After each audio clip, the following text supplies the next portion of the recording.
Well, good morning. Um, so assuming you all saw the email, um, my simulation project, I just have to find a better way to do it. Really disgusted with the fact that add-in on Google Sheets doesn't work anymore, and I just need a better way to do it. I really think that's a useful tool for what I want to teach, but until I can come up with something that was going to work better, easier, I can do the same thing using Excel, but not everyone has access to Excel, which then comes up with problems for me having to come up with some other, well, you got to hear a bunch of stories about it, or you have to try to be a tech support guy over the phone, which is never works well, or, whatever. So it's just not worth it right now. So we'll see what happens. I think I have an idea maybe for next semester, or next quarter, but we'll see how it plays out. So for you guys, you get the benefit of it. So just a logical fallacy paper. Um, Please understand that although I'm not an English teacher, if it doesn't read well, I'm not going to grade it well. And if it's quite clearly you copied from Wikipedia, it's not going to grade well either. So I want to see some thought put into it. I want to see a little bit of creativity, perhaps. Obviously, in some cases, that some people are going to be more better writers than others. I'm not going to grade you. Um, I'm not going to grade you based on hey, you're a terrible writer, or whatever. Not like that, but that you actually put something into what it is. Again, it doesn't need to be miles long. I don't need to read a 25-page paper about it. Matter of fact, your grade will go down if you give me a 25-page paper. But if it's like a page and a half, that's probably not enough. Just saying. Don't pad it with, oh, look, I found this cool cartoon. No, it's not your padding. And I don't need to have, I'm not going to give you credit for a page of paper based on, hey, but isn't it great? I showed you all the websites or books that I read about it. That's nice. That doesn't count toward the actual content. So it should take you a couple pages at least. So, but there's kind of an upper limit there too. So just be careful. Don't try to BS me on it. Just, get to the chase, explain it, show some examples, talk about it. Why is this a big deal? Why does this one stick out to you? There are some that are just more important to me, but I think the red herring in my daily life is probably the one that just happens the most, whether it's me or somebody else. So we'll talk more about them later on, but that one is probably I don't know if it's my favorite, but it's the one that I see the most often around me, where you're talking to someone, usually your significant other or someone else that there's some kind of part of a passionate relationship. And I've never used this, for instance, with someone I don't care in any way with. Okay, it doesn't work that way. It's someone there has to be some sort of, and when I say passion, I don't mean like, oh yes, we're in love. No, it just means that there's some sort of, I would never use this with I don't know, the guy at the gas station pumping my gas. It wouldn't come up because he and I are never in a conversation where I have there's some meat to it. It's like, yeah, put $5 in. Oh, okay, and it's done, and it's in and out, quick transaction. There's no there's no skin in the game. There's nothing to it to where I'm going to be upset. There's no emotion involved in it. The red herring one comes up for me anyways, when you're talking to someone and someone steps on your personal feelings. And so what you end up doing is changing the subject slightly and fighting about something you can win on because you're wrong. And people do that, whichever side. Either I've done it and I've had it done to me many times. And that to me is probably the one that I would write about because it's the one that speaks to me the most. I'm not impressed by people. So when you quote authority to me, it doesn't do anything for me. I'm not the most logical person on the planet. I know that at times when I talk to my friends about things, when I'm on one side of the issue, that's what I do. Yeah. Except when I'm on the other side, that's not what I do. So I know that I have some issues with, in my own personal life, not being the most logical person in certain aspects of my life. But I know that, for instance, I don't use circular reasoning. That one it irritates me. People that use circular reasoning, I'm just like, I want to shake them and say, knock it off. But those are ones that just don't speak to me much. You like, well, I see ad hominem attacks. Yeah, I sure do too. But they don't speak to me and I don't use it and it doesn't come up it's not something that I see happening in my personal life. Yeah, I see it on TV all the time. I'm not immune to it, but that doesn't speak to me. It doesn't change how I feel about people. But the ones that like occur in my daily life, that's the ones I'd prefer that you write about. And maybe it's a straw man for you, or maybe it's something else for you. Maybe you're the one that's always whipping out your credit card or whatever, Apple Pay or whatever it is, every time something comes on, it tugs at the old heartstrings. And so maybe appeal to emotion or pity, maybe that's the one that really grips you. Me, it just kind of pisses me off. So I don't know. Is a general rule. So just whatever, that's what I'm looking for on that one. I want you to pick your favorite one. So favorite, that's one I want you to see and deal with. And that, to me, that's just the one that's the one I want you to write about. You have some kind of, I don't want to say emotional connection with, but one that actually connects with you on a personal level. Yeah, you can write about politics. Politics doesn't really connect with me at a personal level. And I think that's just kind of a weird deal. I mean, you're certainly welcome to talk about it, but try to think inside about, which of these have I dealt with in my personal life? Which one of these is something I see frequently around me in my relationships? That's the one I think that you should write about more than anything else. I'm not saying that you should use logic always in a relationship. That's probably not a good idea as a general rule. If you have a relationship with someone, just always go, you sound like Spock or something, and that just seems weird to me. Yeah, you should think logically about things, but you should also understand that in a relationship, things are obviously a little bit different. When we talk about logic, we're talking about winning an argument, but doesn't necessarily mean with your spouse. Talk about like going to court, trying to prove a point. So when people talk about logic, that's what they really truly are talking about when they talk about logical arguments, the idea of winning. If you picture it in a court of law, it makes a lot more sense, okay? The judge is not going to let you get by with saying this person's a bad guy. How do you know he's a bad guy? Well, I saw him do this and so I saw him, whatever. And then like, oh, so what does that prove? What proves he's a bad guy? Well, no, your premise was he's a bad guy. You showed this and such, and then that's how you know he's a bad guy, because you saw this and such. And you're like, well, okay, that's circular reasoning. That's not going to fly with the judge. And that's the kind of the idea that we're going to be talking about. So just keep that in mind. I will show you some examples later on today. We're going to talk about some fallacies and some examples of where I pointed out that somebody wasn't being logical and how that did not really go well. Surprise, surprise. No, I'm not the brightest bulb, so you're obviously some of those cases. So that's what I want you to do for that logical fallacies project. It is due, it'll be due, I think the date is it's due during the week of finals week, which is not next week, but the following week. It will not be due on that Saturday, though. I'm going to push it. If it's not already there, I'm going to make sure it's due earlier in the week. So you have about a week and a half to get it done. I have to have all my grades done by that Monday. And so that presses me to get a lot of stuff done in a big hurry. So what I'd like to have done is everything will be due, and I'm pretty sure all the dates are there. I'm going to double check them again, that they're due like midweek on Wednesday or Thursday of finals week, except for the test, which is on Saturday, of course. And then that way I'll only on the weekend, in theory, have to do the final and then get all your grades calculated and stuff, because I don't like to have to do it all at the last minute. Okay.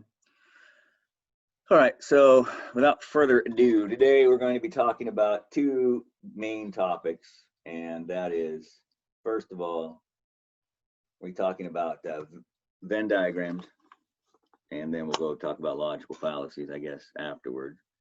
What I want you to see about Venn diagrams is, and you've all seen them, they're not hard to see, but what I want you to see is they are exactly what we've been doing, with pivot tables, okay?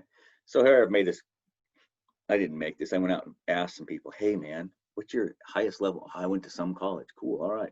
And do you think UFOs are real? Yes and no, whatever, okay? This could be for anything. It could be for, your jobs. It could be anything that we've done in a pivot table can be done like this. And that's just what I saw. But suppose I want to compare your feelings about UFOs, and specifically whether a person who has a college degree and their feelings about UFOs.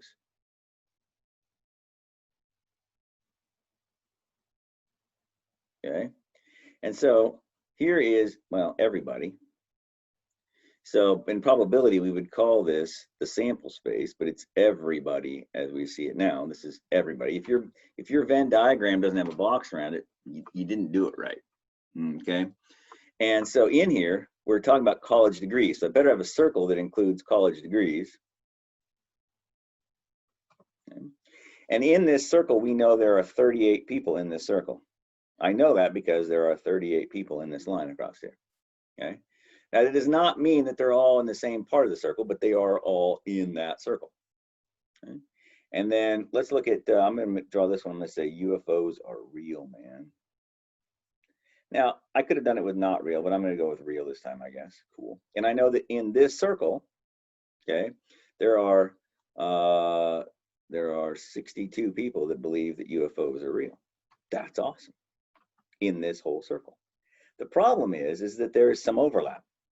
Okay, we call these, of course, these two things, college degree and UFOs are real. We know that they are not mutually exclusive. And because they're not mutually exclusive, we know there's an overlap, and we know that there are two people in there. Okay, but the problem is now there's 40 people, as you see, in this circle. Well, that's not right. So there are two people in the overlap, and there are 36 people that are not in the overlap. In other words, right here, there's one of my circles, yeah. And there is my other circle. And so that means the other 60 people are out here. And you're like, well, that's cool. What about these guys? Yeah, what about them? They're out here.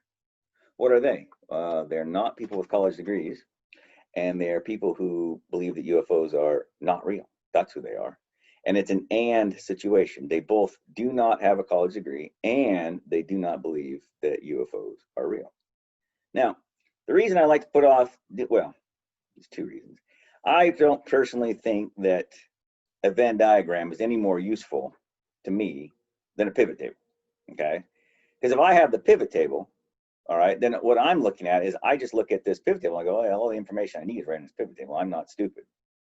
But when I'm trying to make a point, sometimes these extra 40 people kind of get in my way when I look at that pivot table. I'm like, oh, there's a shiny object over, ooh, yeah, okay, that's nice. So what I do is I make a Venn diagram. I boil it down to, these are the people who are college degrees. There's 38 of them.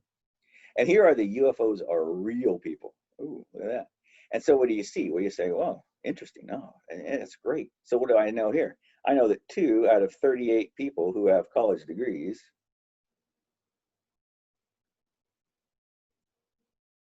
believe in UFOs.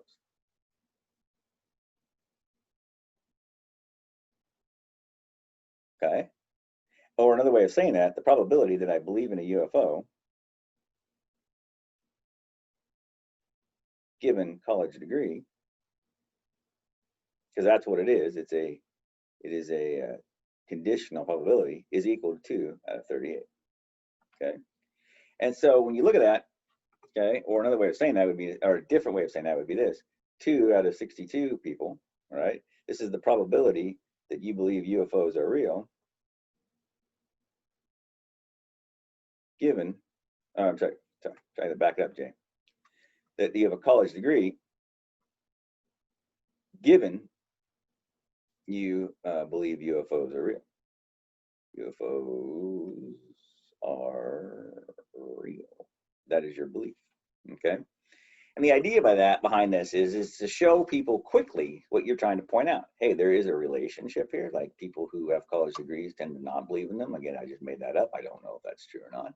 To show if there's some sort of a relationship there. And again, oftentimes in the real world, we're hit by statistics every day that although there's a correlation, does not mean there's a causation.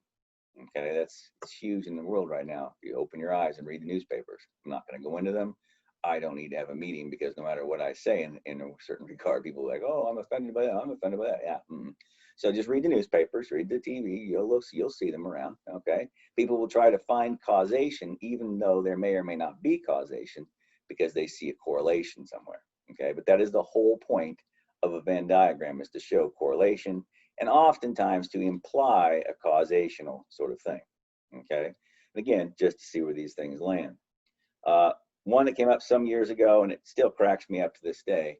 We used to use this book, and it is what it was. And it was just this regular textbook. And I had assigned some random problems, as I normally do problems 1 through whatever, I did not really read through them carefully, because, well, I don't care. Problem is a problem, is a problem, is a problem, is a problem, is a problem. Okay. And there was 4 or 5 tables in the thing. And so I assigned I don't know, 3 or 4 of them to make a Venn diagram out of. There wasn't like there was 30 of them, and it wasn't like I spent any time looking at them. I go, oh, there's a table, there's a table, there's a bank of Venn, yep, make a Venn diagram, cool, great, whatever. Didn't really care. And then this one person asked this question one day, can you do problem number 40 from the book or whatever? And I said, sure, okay. And so I drew this picture, and so I copied it down, and it was something along the lines of this. And it was male, female. And it was, yeah, it was not doctors, dummy. Was it doctors? Might have been doctors. Doctors, lawyers, kindergarten teachers. And it was something like this, and I don't even recall now the exact numbers of these guys. These were something like 40 and 30, and it was something like 50 and 50, and it was something like 0 and 20. Okay, and it said something to the effect of make a Venn diagram for lawyers and kindergarten teachers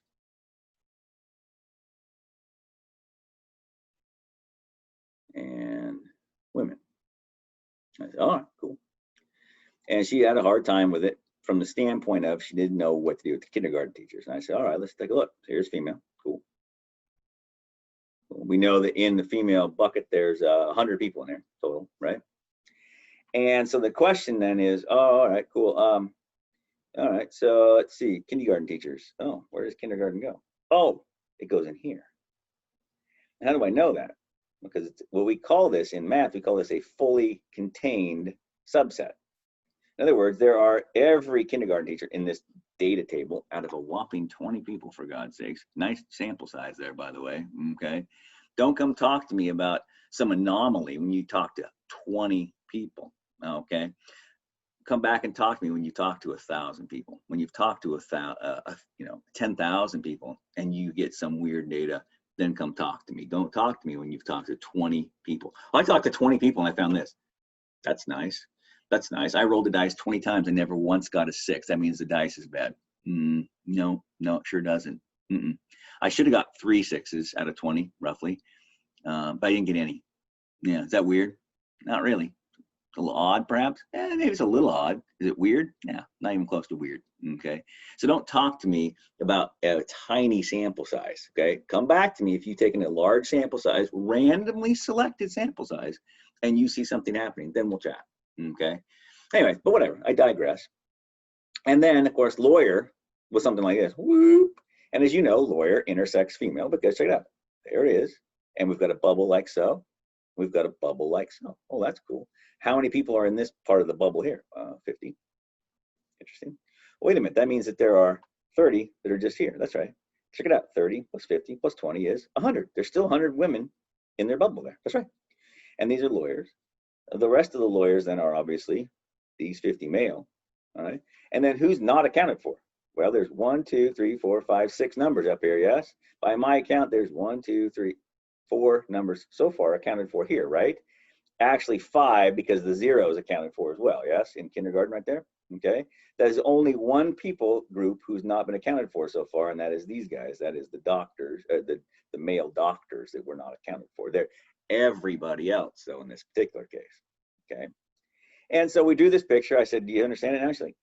And then she got so angry about the fact that there were no male kindergarten teachers. And I went, and then she starts, you could hear her typing in the back of the room, just pounding on the keyboard. And I'm like, and then she says, oh, by the way, this is back in the day before this whole mess when you could actually be in the classroom. But anyway, she said, she says right here, it says that there are, check this out. I'm not making this up. She said that 5%, no, 3%. Okay, I can do the math on this in my head real quick. Pardon me, I'll do the math in my head real quick. Yeah, she said 1.5% of all kindergarten teachers in the US are male. I went, that's cool. And she says, what do you mean? I'm like, and I said, well, I said, oh, was it 1.5? Was it 1.5? Whatever the deal was, whatever percentage it was, she said it was. Anyway, I said, you know what that is out of 20? She's like, no. I said, well, it's 1. Let me think. I do the math in my head here real quick. 1 divided by 20. I'll do the math real quick here. Yes, yeah, it's 5%. That's right. She said 5% of all teachers in America that are kindergarten teachers are male. And I said, okay. I said, you know what 5% out of 20 is? She said, no, I go, it's 1. I would have expected 1 out of 20.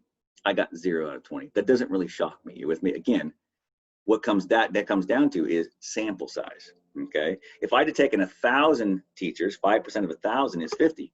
Okay. I would have expected 50. If I got 0 out of 1,000, that's weird. Now that's just strange. That something's not cool. Something is shifted perhaps. Maybe my thinking is wrong. Perhaps I'm referring to old data. Maybe, I don't know. But the idea, you get out of 20, you should have got 1, you got 0. No one's shocked by that. No one is shocked by that. It could happen. Okay. I said, but then I did this. I said, you know, that's cool. It's what if this had been 3? How would that be different? She's like, well, I don't know. I said, well, this is a good question. Let's find out. It would look like this now. Cool. Here's kindergarten. That is, in other words, they are not a fully contained subset. It's part of them are in there, part of them aren't. Okay. And it would have been 3. Okay. And we still had 20 here, right? Notice that there are still 100 women now, right? You see that? There's still 100 women in that circle. That's cool. This number here is 3. Now, 1, 2, 3, 4, 5 numbers are still accounted for, like they were before. I had a 0 before. It was still accounted for. You couldn't see it before. And now these 40 male doctors that weren't in the bubble, they're not the cool kids, whatever. And there you have it. Okay. And the idea being is when you look at it, it's just a way of trying to show some sort of causation, or if there's some sort of relationship here, whatever it happens to be. This is just supposed to be a quick visual of what's happening. Okay. Again, please do not leave your Venn diagram like this. Okay. Sometimes it really matters how many people are not included in there. Okay. So when you start talking about things like, for instance, I'm not involved in it, but our high school is talking about, you know, this is, I'm in a really poor mood for several reasons this week, but anyway, that's one of them. So they're talking about planning for next year. We're going to have an online virtual academy that's going to be hosted by this company. So all our teachers are going to be doing, if they get selected to do that, is sitting on their butt all day and facilitating, but the whole thing is teaching them everything. They're not doing any teaching, which kind of annoys me, but whatever. The rest of us actually get to teach / have to teach / have to do work, whatever. And so they're going through talking about this, and they're talking about, you know, the idea is going through and seeing how many people are, you know, being left out of, whether they're being left out of this program or that program. If you take the virtual academy, will that mean I can't be in band or this or that? And so they're going through, and these people that are left out oftentimes it's a bigger deal sometimes than the people that are included in the thing. Okay. So these are programs maybe that you have at your school for whatever, you know, whatever your job is, whatever it is.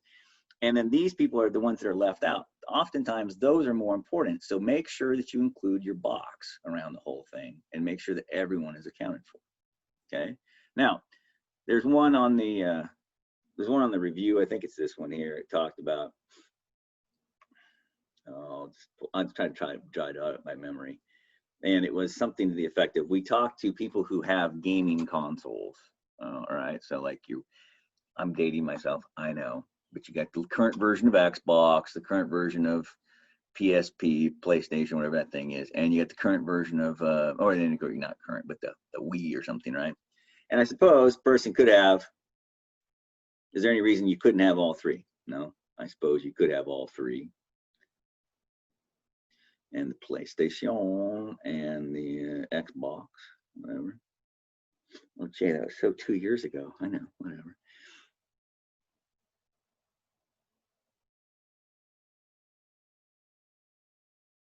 Okay, if I talk to game console owners, all right, Jay, you covered all the bases, all right. If I did, if those are the only 3 that there exist, then how many people out here? 0, all right.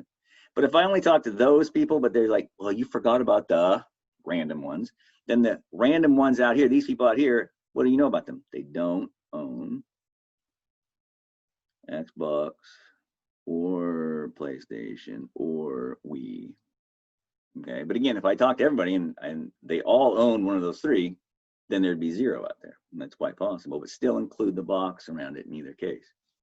What do you know about that one person right there? He owns all 3. Another way, oops, I don't know what you're trying to do there. He owns all 3. Another way of saying that, of course, is he owns a PlayStation and Xbox and the Wii. Okay. And so clearly there's one of those people out of how many? I don't know. Let's find out. Let's put some people out here just for fun. That would be a total of 18, 19, 25, and it'd be 40, 49, 99 people. Well, what a quinky. One out of these 99 people owns all three, for instance. Okay. So in other words, that'd be the probability that a person owns that. Would be another way of saying that. Okay. What's the probability that I own a Wii, given that I own a PlayStation? In other words, I have to own a PlayStation. How many people own a PlayStation?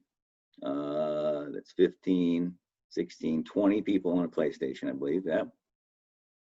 Right? And how many of them also own a Wii? This guy and this guy. So 3 of them out of 20 own a Wii. 3 of the 20 people that own a PlayStation also own a Wii. Okay, so what I want you to see is exactly the same thing that we've been doing with pivot tables, just a visual representation. That is all. Okay, some things to keep in mind. The only way for them to be mutually exclusive, really, from a pivot table standpoint, if they're mutually exclusive, would be something like this. What class are you in? I'm in Algebra 2. What class are you in? I'm in Calculus. You can't very well be in both of those at the same time. They're clearly mutually exclusive. Okay. Could you be in, you know, Algebra 2 and PE? Yeah, clearly. All right. But the only way that you're going to see them be mutually exclusive, if you think back to a pivot table, is if they are either both in rows, so Calculus and Algebra 2, or they're both in columns, Algebra 2 or Calculus, and they're in columns, because obviously those don't interact with one another. Okay. And just be aware of that. I don't really want to belabor the point too much, but that's the whole point of what we're doing with Venn diagrams. I think you'll find it to be pretty straightforward. I like to talk about them. Well, I talk about them in this chapter 1 business. I don't really talk about them all. I guess they're okay. The nice thing about having done probability first in pivot tables is once you see them like that, then the Venn diagram is really pretty easy to see and get through and be done with. It's not hard at all to talk about them. And I like that part of it. But they're in chapter 1 with logic. So obviously they put them in logic. So the idea of probability we've seen, the idea with statistics that we've seen, it's all based on logic. The whole point of this is, hey, we've done all this, you know, we've got this data. What does the data tell us we should do? And if you're not going to listen to the data, why did you collect it? All right. How many times I've talked to my bosses over the years about that is, I don't even know. Okay. We've collected the data. The data says this is not working, or that this is working, or that we should do this. Then by George, follow the data. And if you're not going to do that, then I don't know what you're doing. Okay. So it's this, again, it's a visual understanding of what's going on. So then hopefully then logically you can get to a decision point down the line. That's kind of the whole point of them. Okay. The rest of the day, I want to talk about logical fallacies a little bit and just kind of run through them. Some of the ones, this is not an exhaustive list by any means. And so I just be aware of that. These are the ones that I will test you on, or I could test you on, I should say. So just, these are the ones, and these are also probably some of the more popular ones. You could find lists of hundreds of them if you look. Some are somewhat obscure. Some are obviously more out there and ready to go. My favorite one is the red herring. It's my absolute favorite.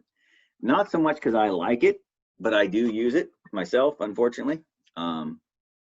It's usually a defensive mechanism I've found in my life. And other people use it for the same basic reason. It's that idea that you're having an argument that you can't win.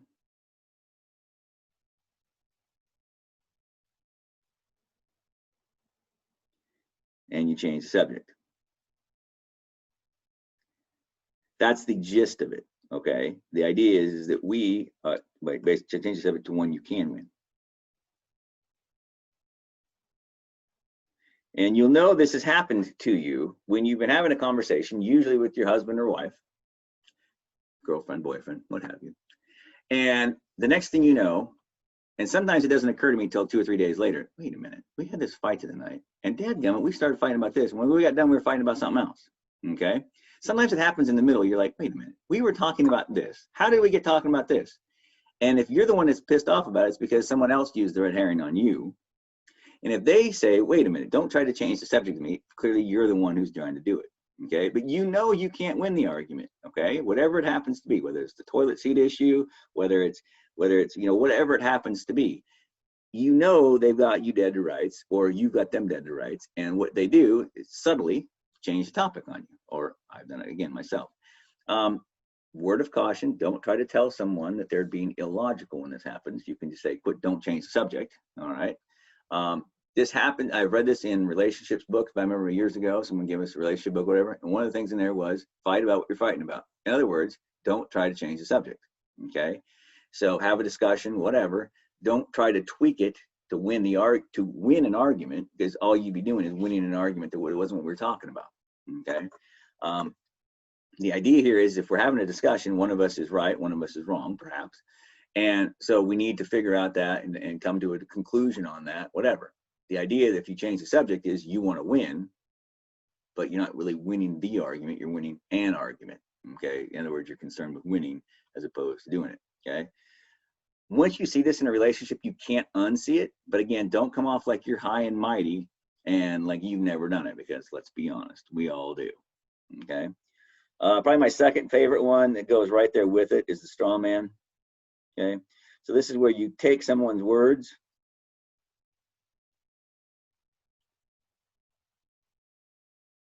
or position, then you tweak it until it is undefensible. By the way, that means you change what they think or said.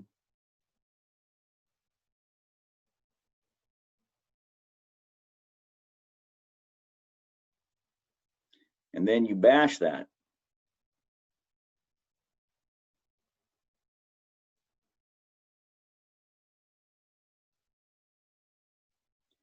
The idea is that guy, that person that you're having a conversation with, cannot defend what you've said that they said, even though it's not what they said.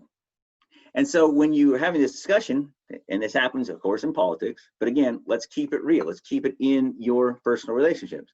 If someone says to you something, you're like, wait, that's not what I said. If you ever hear them saying, if you ever hear yourself saying, that's not what I said, someone's trying to pull a straw man argument on you frequently, okay? Now, sometimes it's because you're a poor communicator, okay?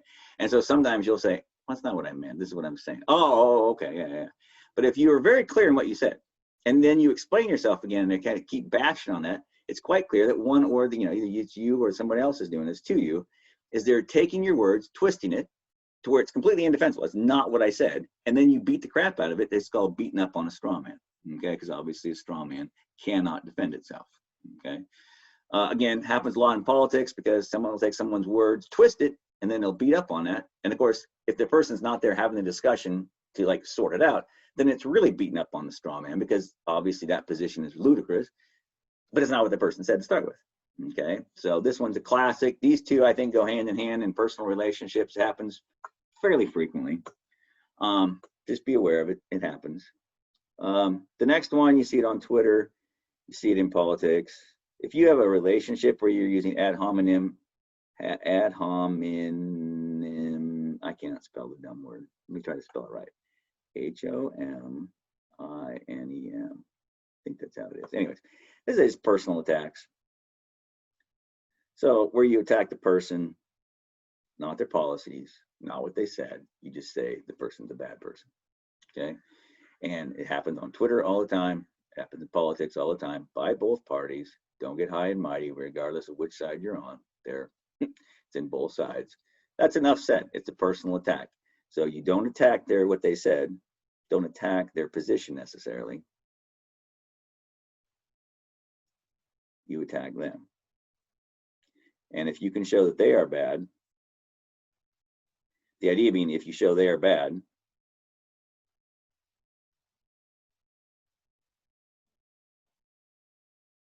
their position must be. That's the idea. Okay, it's ludicrous. Okay, I don't care. Freaking Charles Manson, I'm sure, has had some good thoughts some point in his life. Okay, he's obviously an evil person. That doesn't mean that at some point in his life he couldn't have had a worthwhile thought like, hey, guards, as you're walking past my thing here, I think you could save time if you did this and such. Hey, that's a good idea. Oh, wait, no, you're Charles Manson. You can never have a good thought. Okay, that's ludicrous. Okay, the idea that someone could have even if he was straight up just awful, evil person, that they couldn't have it, and you can't have a point about something. Okay, and so the idea being is that if you say that someone's a bad person, okay, then nothing that they say is any good at all. That's the idea here, and that's where it becomes a fallacy. Okay, so again, that's when it's a personal attack, when you're not focusing on their policies, you're not focusing on anything that they said, or their actual thinking or what they said. That's where this becomes a problem. Okay, false dilemma, limited choice, depends on where you learned it from. They are the same thing. The idea is that it's now or never. The idea you're with us or against us.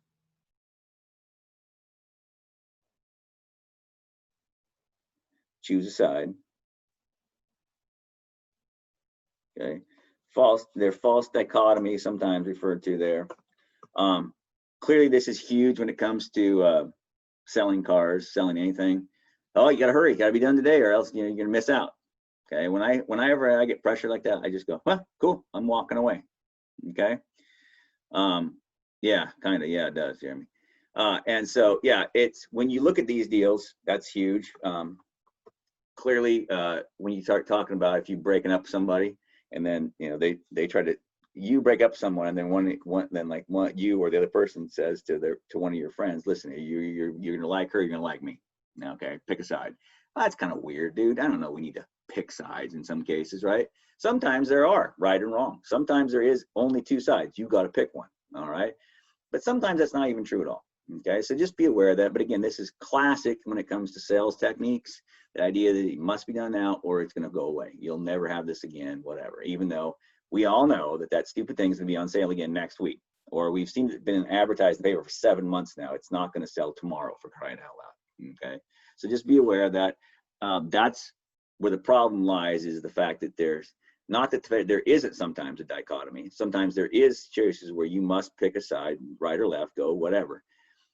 Sometimes that's true. The problem is when you say this is a situation, you set up before someone that you must make this choice or that choice. Well, that's not true always. Okay, so be aware of that. Those are those guys there. So false cause, also referred to as post-hoc. Okay, the idea of you're attributing causation to something.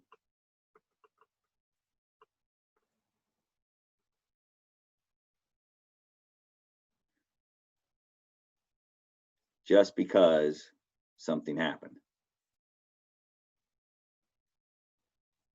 My mom was always good at this. Well, he caught cold. Well, it's because you went outside without your coat on, you dummy. I'm like, of course I'm young, whatever. But I never wore a coat when I was young. Hilarious now because my kids wear shorts all year round. And I've never, ever said it to them. I've thought it a few times. Hey, you morons, why don't you wear those long pants on or snow on the ground? But they're in their 20s now. Hey, whatever you want to do, kid, I guess, whatever.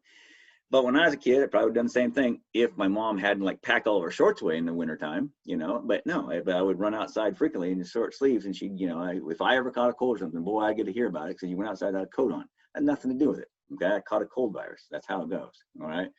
My best friend lives up in Seattle. Every year, without fail, in the wintertime, he gets sick. Well, everybody does. And he'll end up taking 3 or 4 days off of work, and he always goes to the doctor. Always goes to the doctor. It's a cold, Tim. You got a cold. What do you? Oh, I went to the doctor, and boy, he gave me some pills. And I said, well, what'd you do all week? Oh, I stayed home. I slept all week long, pretty much. And I did some work from home, but I just stayed home. And then I'm like, you don't think sleeping had anything to do with it? No, it's these pills, man. They fixed me right up. I'm like, whatever, dude, whatever. And did the pills help? Maybe they did a little bit. But you can't forget about the fact that you slept all week. Okay, so you didn't work very hard, and you slept and you recovered. There may be more to it than you think there is. Okay, just be aware of that one.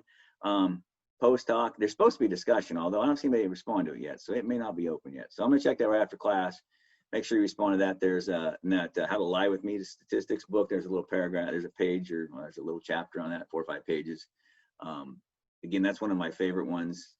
It's one of my favorite ones in that I do see it around me a whole lot. I don't really do much with that because I understand that because I'm a statistics guy, I understand there's a lot more to it than we know what goes on in pretty much everything. Okay, there's a lot of hidden stuff. So I'm not one that falls into this one very often. Okay, not to say I haven't, but it's not as often as other people do. It's just not my go-to one. Let's see here, checking out my list of ones I'm supposed to remember to talk about. Oh, this is one of my all-time favorites, hasty generalization. Okay, I want this to be very clear. This is not to be confused with women's intuition. That's a real thing. I don't argue about it anymore. I used to. I'm like, oh, how can you tell? No. Two true stories. Years ago, I remember we met these people, and the first time my wife met this guy, she goes, there's something creepy about him. I don't know what it is, but there's something creepy about him. I'm like, what are you talking about? You just met him. You said hi. There's something creepy. Okay. So years later, I had taught this kid. We had become, I don't know if we're close enough. We'd go to hang out and have coffee from time to time, sit around, chew the fat, whatever. Nice guy-ish, whatever. He had been a worship pastor at a church, and then he'd become a police officer here in town. Well, he's a sheriff's deputy. He was the sheriff's deputy that worked at the high school in Rainier. And then he got arrested. Yeah. Doing things with the girls over there, falsifying records as a police officer. And yes, with his daughter. Okay. And so he went to prison for I don't know how many years. I was pretty much devastated. And we were talking about it. She's like, I told you. And I'm like, yes, dear. Thank you. Yes, I'm well aware. There's another one that's not as bad, but it's very similar. I don't argue about that anymore at all. Women's intuition, I think, is a thing. I don't get it, but that's cool. I don't mess with it anymore. Hasty generalization is different. This is the idea that you've seen one thing and now you think you know everything about it. Okay. There was one lady who was one of our vice principals one time after I'd been teaching for probably 18 years. And I was 2 minutes late to a meeting one time because I was getting out of another meeting, and I got chewed out. Oh, you're one of those people that are late to meetings all the time. I just screamed back at her. I said, lady, you don't even know who I am. I said, I've been teaching for 18 years. I've never once been late to a staff meeting, not one time. I said, you caught me on one day. Don't you dare try to generalize this into something when I was coming out of another meeting with another parent, whatever. And later on, she backpedaled. But it was one of those deals where you think you've seen something and then you know exactly what's going to happen forever. So you judge somebody or some situation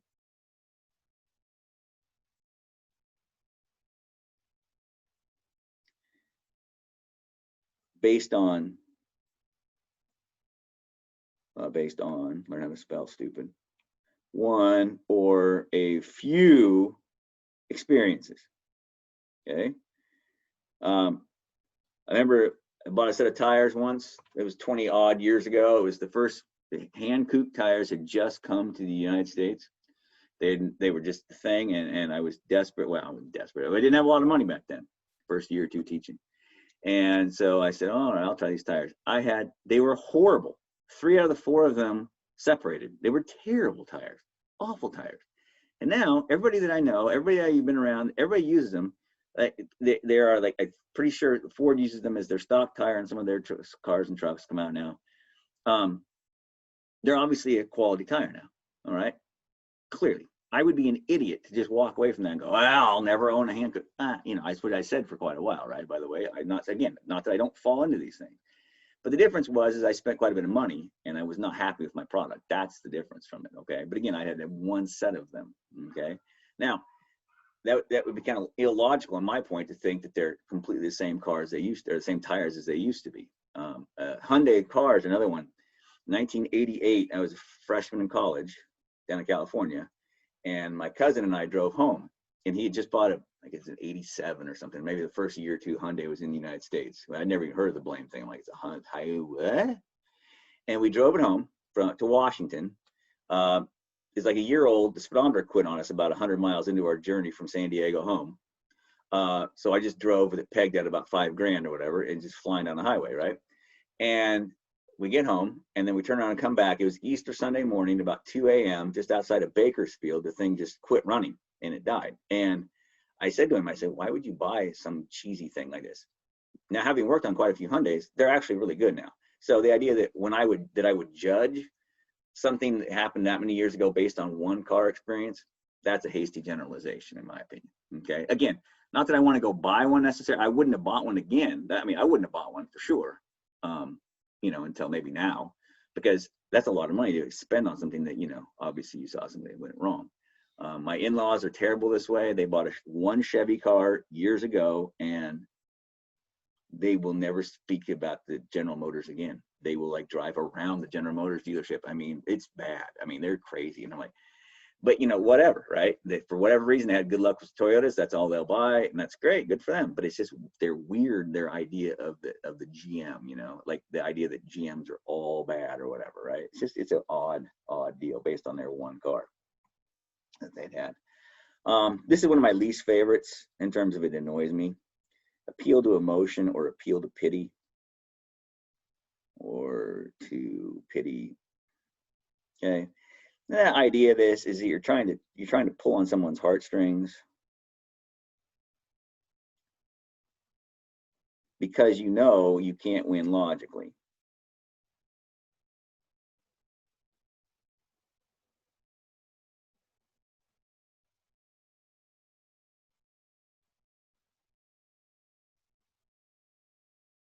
Okay. And the one that goes hand in hand with this is when you state a statistic or a fact, and someone goes, but that just makes me sad, or that whatever, in terms of that, or you're mean because you said a statistic. Well, that's a fact, what I said. I'm not being mean. There's what it is. And so you hear a lot of these, the children, what about the children? You'll hear a lot of that sort of thing brought into things, and you're like, oh, here it comes again, right? You're going to try to make me feel bad instead of saying, well, here's a statistic, here's a fact, we can have a conversation about it. You may not like it, you may think there's some other causational reason for that, but don't try to make me feel bad because I'm quoting or telling you what happened here. Okay. So in other words, the idea that you cannot disprove my facts, you cannot prove whatever's been said, you can't get around that. So what do you do instead? You try to make people feel bad. Okay, this one here just irritates me. When I see it happening, I get mad. I don't get sad about it. I just get angry just because it bugs me so much. I am a person who I do use emotion, and don't get me wrong, I'm very emotional in that regard. But it annoys me when someone tries to play with me. When I was a kid, my grandma and my mom used to do that to me. And it didn't really matter what I said or did. Their lip would stick out like this. I mean, mind you, my mom was in her 40s, probably my grandma's probably in her 60s, and they're sticking the lip out. I had a 5-year-old. And I'm like, to this day, I just get so angry because it's like, instead of just having a conversation or agreeing to disagree, or my mom just saying, you're doing it, I don't care what you think. Okay, I can respect that. You're going to try to guilt trip a 5-year-old? Are you kidding me?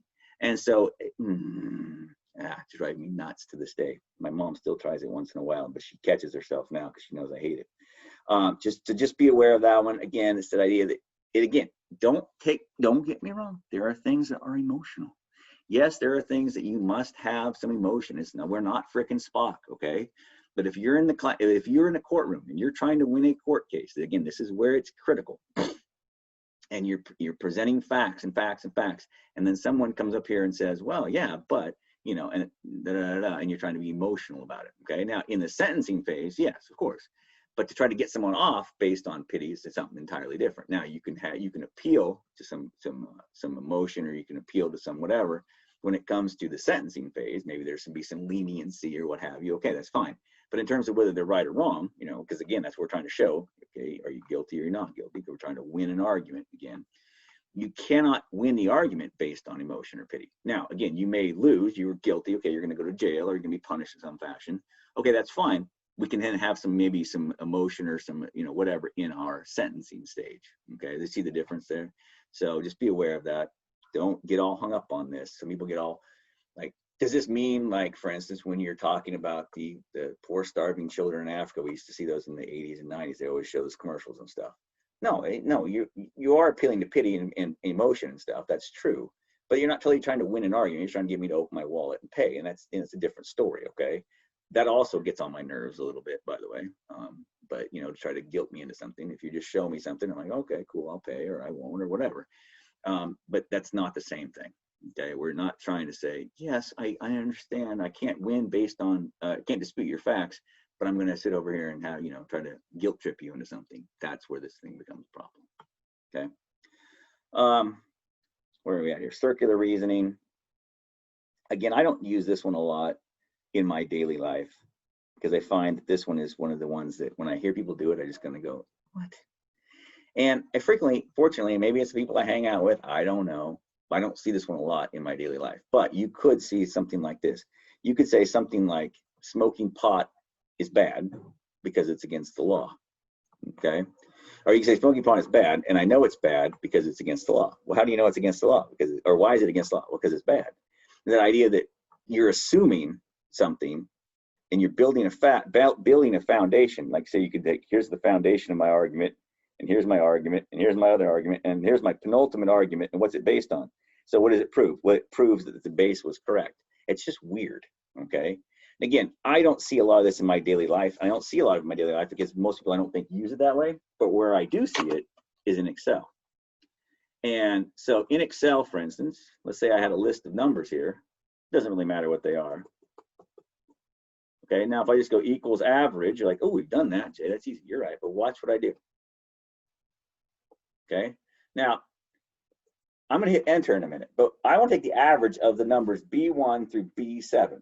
But the problem with that is that the answer that I want is in B7. Well, how are you gonna do that, Jay? How are you gonna find the average of these 7 numbers when the 7th number is the average of the 7 numbers? That's right. Watch what Excel says. And it says, hey, circular reference. In other words, this is circular reasoning. The idea that you started with something, here's me 7 numbers, and I want to add them up and find the average of them, and I'm going to have the 7th number be that. And you're like, what? That can't work. Exactly right. Okay. And this is what I find when people do this to me in real life. It's really rare that it happens, but when it does, I'm just like I'm Excel and I throw out this error code sometimes. It just bugs me to no end. Okay.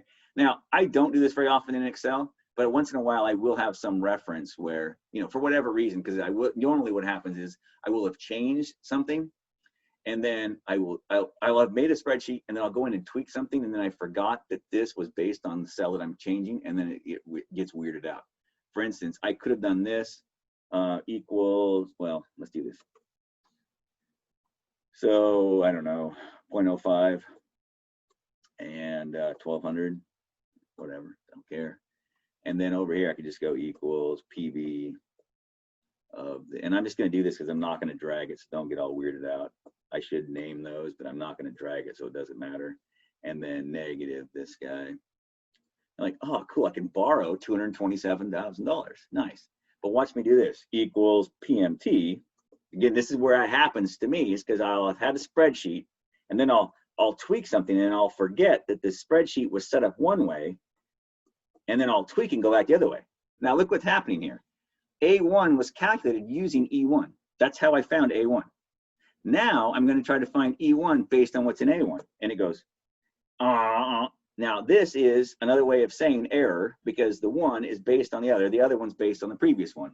Which is it, pal? You can't base it on the same one. It's not kosher. Again, that's where I run into it most of the time, is in Excel. Again, it's typically because I have my spreadsheet set up one way, and then I'll tweak it to do something different, and I'll forgot how it was set up initially. And then that's where I get into trouble. It's cool though, it just tells me there's a problem here, okay? You can see videos of this. There's one I saw the other day, it was kind of funny. I always like to find good ones. In class, I normally share 3 or 4 of them. I don't think it's gonna work over Zoom, so I'm not going to. But there's one, it was an animated Star Trek thing, where I think it was supposed to be like Mr. The engineering guy, Scotty. He says something to the effect of, Captain Kirk is the best captain in the Starfleet command. He's like, how do you know that? Because he pilots the Enterprise, which is the flagship.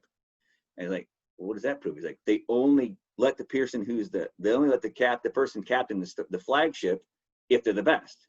Therefore, he's the best. And you're like, wait, what? You can't do it that way. And it was a kind of a fun one. But again, it doesn't happen very often. And I see people using this once in a while, but not as often. Again, I run into it in Excel. And I feel dumb when it happens, but then I just realized that it's normally not something I did on purpose. Okay, that makes me feel better. If it was something I did on purpose because I'm stupid, like I'm going to add these 7 numbers, but the 7 numbers going to be the average of them. Now that would feel stupid if I did it on purpose. Okay. Let's see here. Bandwagon. Of course, you've all used this one since you were a little kid. The idea that everyone's doing it. Obviously, you're trying to, get mom to let you do this or that or the other thing. That's fine. A variety of things. Sometimes you do it to yourself. You try to encourage. You try to get yourself to play along. Sometimes, like you're your own mom. You're trying to convince yourself that it's cool because everyone else is doing it. All right. Just because everyone's doing it doesn't make it right. Mom was true. Mom was right about that.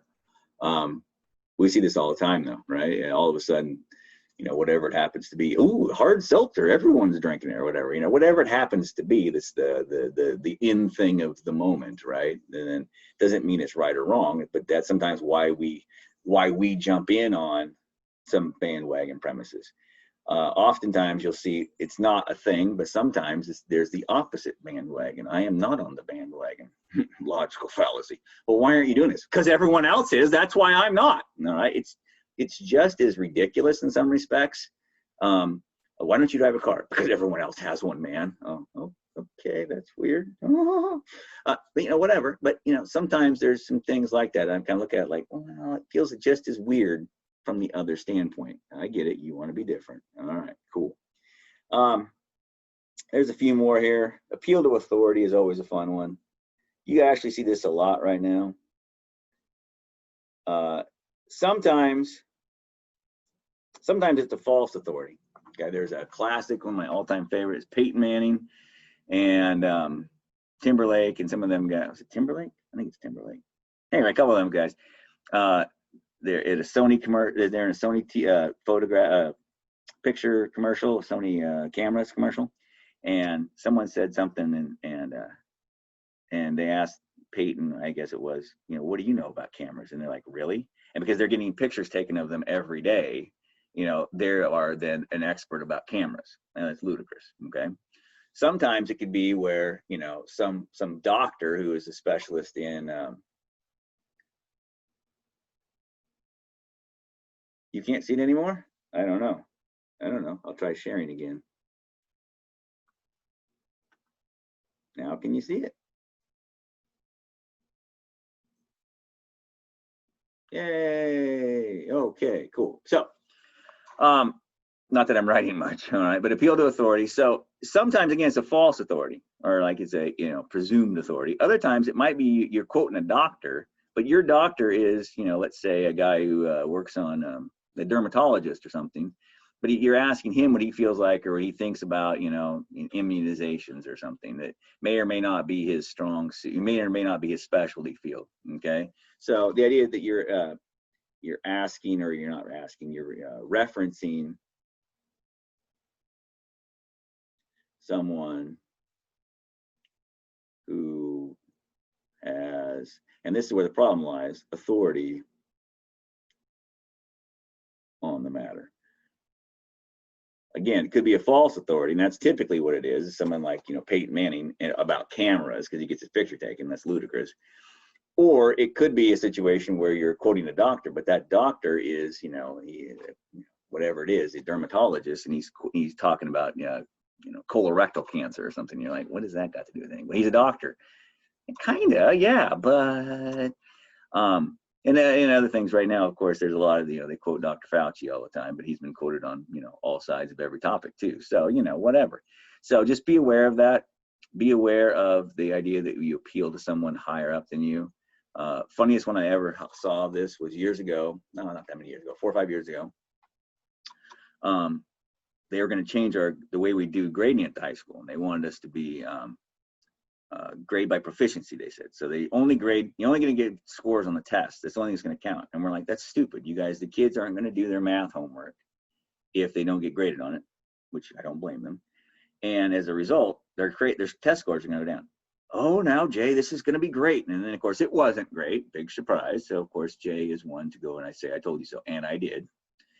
So then the next year, the principal who I told that to comes in. He's like, Jay, this is great news. It's great news. I'm like, what's that? He's like, this year we're going to start grading the homework. I was talking to a buddy of mine. He's got a PhD in math, and he's a PhD in math education. And he says that if we grade their homework, their scores are going to go up. And I went, yeah, that's what Roger and I told you last year. And now, mind you, Roger and I, between the two of us, been teaching for 50 years between the two of us, because he's a little older than me. And so he doesn't believe us, but the guy who's got a PhD in math, oh, that guy we believe. All right. Now, is it in the ridiculousness of that is because he ignored us, all right, because we knew what we're talking about, and we proved we knew what we're talking about, but he appeals to some other guy off the line. Okay, they do this all the time in education. There was a book that was written, I don't know how many years ago, and everybody that was giving a speech for like the next 7 or 8 years after that would always reference this person. I can't remember the person's name now. It was kind of weird because that guy was every day was quoted to us.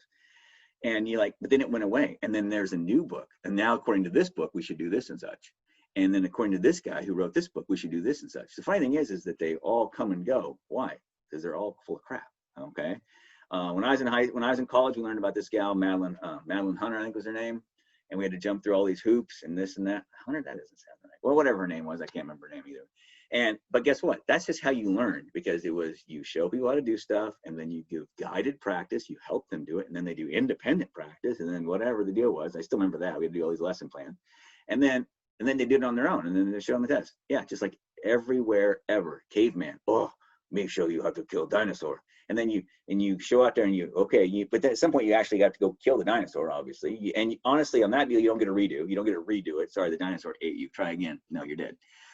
But sometimes there's a little more on the line than that. Sometimes you can go, all right, kill this fake little dinosaur pile of rocks I made here and practice on it. Okay, cool. Now you're ready to try the big thing. These things come and go over the years, right? So just be aware of that. Same with raising kids. There's always books that are written in the 70s and then the ones that are in the 80s and the 90s. Things change.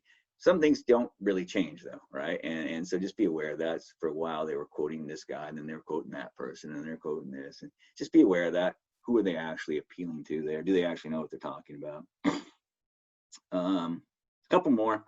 Sunken cost is one that people use in their daily lives frequently, as I should say in their personal lives oftentimes. Sunken costs, the idea that we've come this far, not going to quit now, stop or quit now, because of all the, I don't know what I was doing, because of all of the time spent.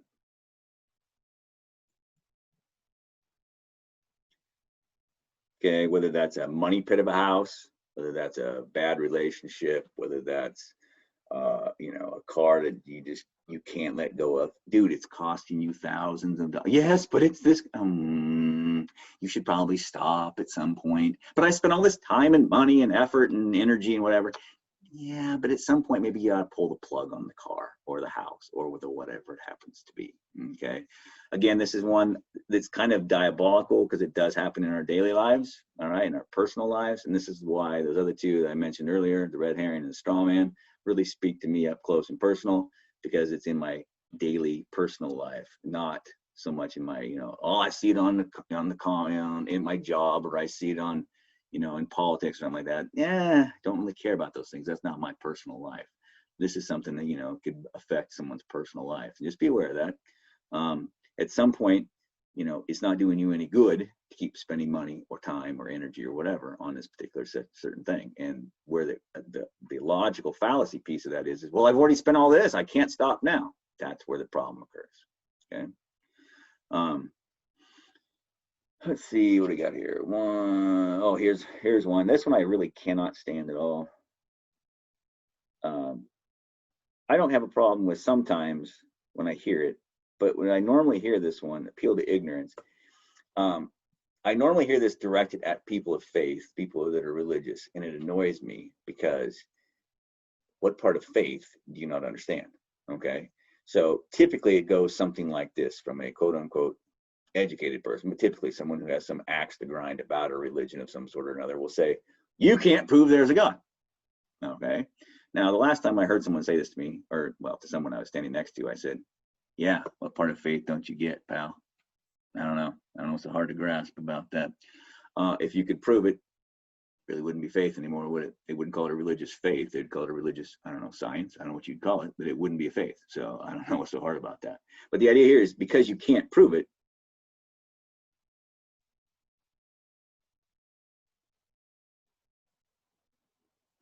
doesn't mean it's, because you can't prove it, therefore it doesn't exist.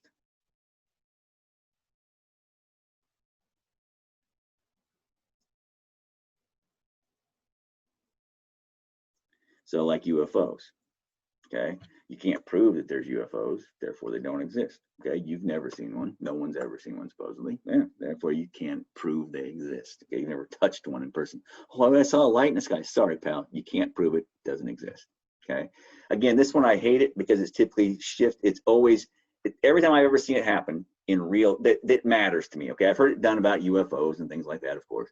But where I've seen it, it's typically by a teacher. Now, every time I've seen it where it really stood out to me was by a teacher, directed typically at a student in a very snarky tone, where the teacher was clearly an atheist or had some axe to grind about some sort of religion or another.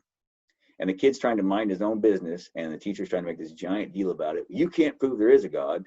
And to which the correct response is, and you can't prove there isn't, but whatever. But the idea of that is that you are ignoramus, all right, because you can't prove it, therefore it doesn't exist. That's an ignorant statement, okay? So that's where the problem lies. And to me, it always just bugs me when I see this done to people, because it's one that's, I think it's more heinous than a lot of the rest of them. Sure, tweak my words, that's cool. Do these other things, change the subject, okay, fine. But this one just kind of bugs me when I see it happen. So just be aware of it. You don't see it a lot, but typically when you do, again, it's typically directed at religious people. Yeah, it is what it is. Let's see here. I think there's two more. Oh, yes. Equivocation. As trying to equate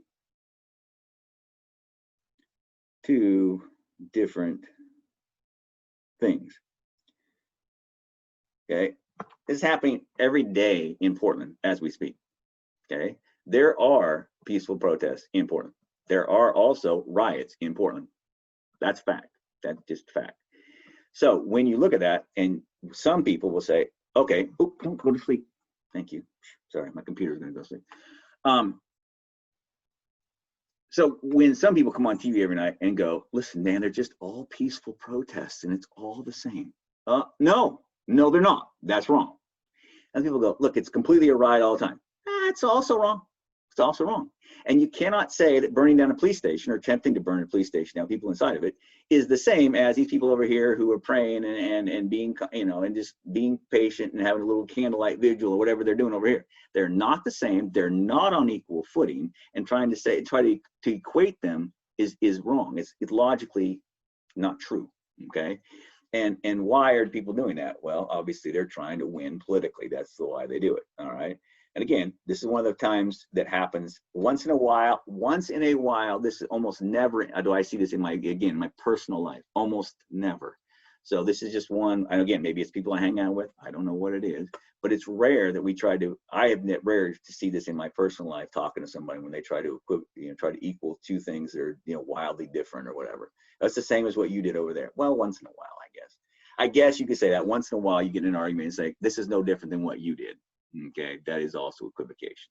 Okay, but again, the one that sticks out to me right now is trying to equivocate or trying to equalize a peaceful protest, which is clearly peaceful. They're sitting over praying, doing their candlelight vigil and whatever they are, marching up the street or whatever. That is different than trying to burn down a police station with people inside. Okay, and if you don't see that's different, I don't know what I can do for you. Okay, so but trying to equalize those two things to try to say that, hey, they're all peaceful. Yeah.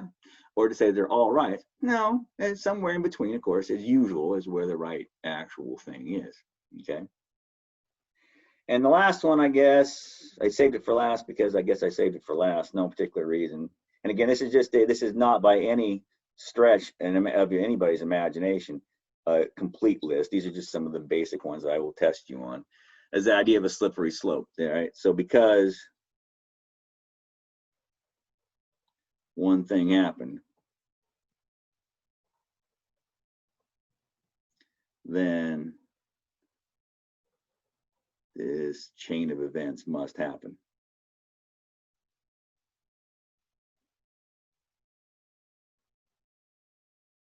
Okay. Now, typically, this is how this goes in politics right now. It's like, well, okay, well, whether it's you know, like gun control, okay, well, you ban it, people cannot have fully automatic weapons. Okay, that's it. They're gonna take every gun away from you ever. No, okay, well, that seems like a little weird deal there. You give them the idea that you give them an inch, they take a mile. Okay. You know, back in the day, gay marriage is one that came up. There was always a big deal about that, where, you know, if you did this, then all these other things would happen. Okay, there's been a ton of them. You can imagine them. Sometimes, again, sometimes a slippery slope is not necessarily a logical fallacy. For instance, if you ban all cops, if you get rid of every cops, all right, then things will get worse in the cities in terms of, you know, whatever crime. I don't see how that can be anything other than a true fact. Okay, people don't act well now when they know they could get caught. Getting rid of the cops is not going to make that better. Okay, that would not be a slippery slope. That has some logical backing to it. Okay, saying something that, you know, well, if you quit wearing pants to school, if you let kids wear shorts to school, oh my God, if you get rid of the dress code, well, man, everyone's going to drop out of school and start using dope. Now, see, that is a slippery slope that's ridiculous. Okay, the idea that back in the day those kids were better, you know, they wore their uniforms to school and all this, and boy, we didn't have any problem at all. But boy, as soon as this happened, and now you're like, this sounds a lot like false cause. Okay, it does. The difference between false cause or post-hoc and slippery slope is slippery slope happens. You say that the idea that because this one thing happened, it's going to cause all these other things to happen. Post-hoc comes along after the fact and goes, yeah, this happened. All right, this is happening right now. Well, it's because of this thing that happened in the past. Okay, so it's like two ends of that slippery slope kind of a thing. Okay, slippery slope is it's on the front end. If you change this, then all these other things will go to crap. Okay, and again, sometimes that's not a slippery slope. Some people will try to tell you, oh, you're trying to make it a slippery slope. I'm not trying to make it a slippery slope, dude. I see crime in my little town of St. Helens out here, some robberies, meth head type stuff going on. You think if there's no cops, it's going to go away? I don't think so. So that's not a slippery slope. That's common sense and fact. Okay, but if we all of a sudden start making, you know, like back in the day, like, well, we used to make kids wear nice clothes to school, but now they can come in whatever they want to wear to school. And that's, you know, but if you go back to the 60s or whatever and say, you know, look, we're going to get rid of the dress code. And some guy goes, it's going to lead to school going to hell, man. The kids are going to drop out of school and they're going to become potheads and this and that. Oh, come on. Okay, that's weird. That's ludicrous. You don't know that's a fact. And that's the idea that that one little thing is going to cause all these trickle down effects. Probably not. Okay. Now, suppose we, and by the way, when I first started teaching, and when I was in high school, I remember things being a big deal were chewing gum in class, and occasionally being a little disrespectful to the teacher, okay? Boy, you wish some of that were true now. You wish it was as little piddly things as that. But that idea that, oh, we let them chew gum in school, man, now look what's going to happen, you know, and all this other crap's going to happen. It's just that's on the front end, that's slippery slope. Post-hoc is some old grandma lady that used to teach now, 85 years old. I told them if they let kids chew gum in class, this was going to happen. That's post-hoc, all right? So that's that idea that, you know, that allowing them to chew gum back in the 70s is what's led to the crap that we see in schools nowadays. It's ludicrous. So slippery slope, and I normally do it with back up there toward post-hoc, because they kind of go together. Again, it's just which end of the spectrum are you on? Are you on the front end, assuming all these other things are going to happen? Or are you on the back end, assuming what caused all of these things to happen? Okay, they're the same, kind of two sides of the same coin of that deal, if you want to think of it that way. Two ends of the same slippery slope, maybe. So on the test, what's going to happen this term, I think, is I'm going to have a video. In class, normally what I do on this is I normally, midway through class, when everyone has shown up and I know everyone's in class, I'll just stop everybody and I'll show a video. And I'll like, okay, explain to me what what logical fallacy you just saw in this video. And what I try to do is I try to make them to be where you could have probably 3 or 4 correct answers in them, but you'd have to explain what you saw. All right. And you might be able to sell me on, I don't know, maybe I think that it's quite clearly this or that, and you said it's, you know, maybe I think it's limited choice, but you think it could be this or that other one. And if you explain yourself, I can go, I could probably get down with that. There are some that you couldn't explain it to me. Like, for instance, I think it was, you know, I would have been okay with this one or this one or this one, but the one you suggested, no. So it's going to be kind of right in that way. What I'm going to have is on the test, again, it'll be an in-class test, 3 hours, the whole bit like before. I'll have a couple of links that you're going to go and watch, and then you're going to write out, you know, whether you think it's this logical fallacy or that logical fallacy. That's how that part of the test is going to go down. On the review, I think what I did on the review this time is it just has a couple of kind of statements, sorts of things. But be aware that the commercial, I'll probably use commercials for most of my logical fallacies. They'll just be commercials where they something's going on in the commercial and you got to tell me what it is. Is it, you know, what is it we're using here? And again, it could be a couple of different ones that could fly either way on that deal. Okay. Next week in class, we're going to go through the review for the test. So make sure you're there for that if you want to see that, and kind of see what it's going to look like. Again, I'm not real creative when it comes to writing tests as a general rule. A problem is a problem is a problem, to be honest with you. So I'll change up like some bad graphs from time to time, or I'll change the logical fallacies, obviously, things like that. But in terms of like the numbers, or hey, we're doing this credit card problem. Yeah, it's the same deal as we did before. It's a credit card, man, or it's, you know, whatever it is. It is a cumulative test in that everything from the term has to be on there. That's a PCC policy. It's mostly going to be probability and logic and a little bit of statistics, and a little bit of finance at the end. Okay, it's going to be mostly stuff we've done since the midterm. So, and it'll be about the same length as the review, ish. Kind of depends from year to year, but I don't get too creative. Questions, comments, concerns, anything? Eric has a question on the discussion, and then I have a question. This is Rochelle, after you answer that. 2 weeks from today, Eric, whatever that date is. I don't know. 2 weeks from today is the 5th, September 5th. Okay, and then my question, Jay, was just about the quizzes that we're working on, the 2 assignment quizzes. So since those have 2 tries, does that mean you'd like us to go ahead and submit what we have, and then if we get something wrong, we can try again on what we missed, or what do you have? Well, you have to do the whole test again. Yeah. Okay. So you have to do the whole thing again. I don't have a way to make it so you just have to fix the ones you missed. But yeah, I'll give you feedback on. And will you tell us which one we missed, and then we just redo the whole thing? Yeah, I give you feedback on the ones you missed. So the pivot table quiz, I can't change those questions. They are what they are. Yeah. And so yeah, you'll just redo the ones. You redo the whole thing, but you know. Okay. If you miss number 5, try again. But as far as the other one, the probability quiz, that one you'll have different questions every time. So, okay, cool. But you'll see what you missed. Right. Excellent. Thank you. And I don't know, maybe someone could speak to it because I've never been the student in the class, but when I make the corrections and I give you feedback, you should be able to click on the quiz and see the feedback as I understand it anyway. So that's where it is, somewhere in there. Anything else? Well, if not, I guess have a good week. And I'm gonna go check the dates on that. I'm gonna go check the dates on everything this probably this weekend and get everything updated on that. And then it won't be doing the final. We do that last week because that's what I'm gonna do right now. I'll make sure that all that is updated so it's due. I think it's already due the Wednesday of that finals week, Wednesday or Thursday of the finals week. I don't want all the stuff due on the Saturday. In other words, I'm not gonna spend my whole weekend doing all this grading. Okay, so it'll probably do like it's due the Wednesday or the Thursday of that week. And if it isn't, I'm gonna fix it right now. And double check all that. Yeah, September 4th. Yeah, maybe it's Friday. Yeah, if that's what it is, I'll just leave it there then. All right, thanks.